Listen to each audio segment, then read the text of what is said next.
How much do the Mets value the leadership and defense of Marcus Semien?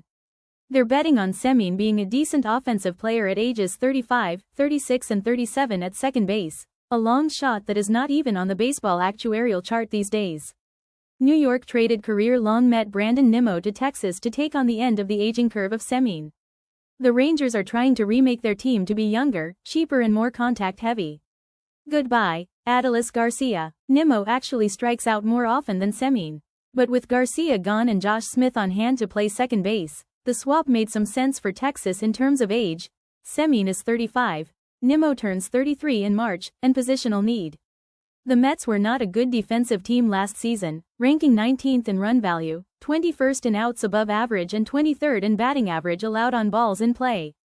Second base wasn't as big of a problem as third base, first base and center field, but New York does not have enough rangy, athletic players behind its pitching. President of Baseball Operations David Stearns knows the way to maximum pitching is to marry it with elite defense.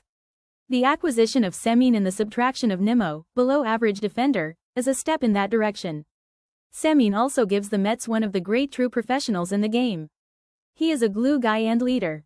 That's no small point for a team that collapsed down the stretch last year and gutted the coaching staff. The biggest risk is the aging pattern for mid-30s second basemen. It's not good, folks, especially for someone who has played as much baseball as Semien.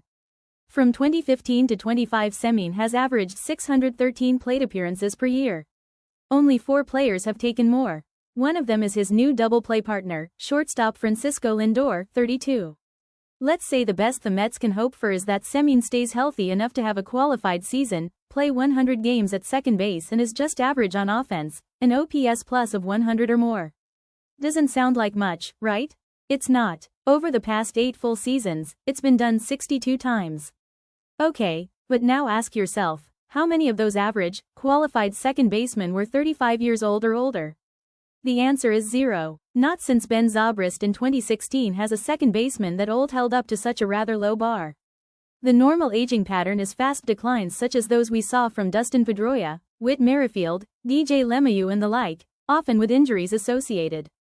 The Mets decided the risk of taking on the downside of Semien's offensive game was worth the defense and intangibles he keeps providing, regardless of age.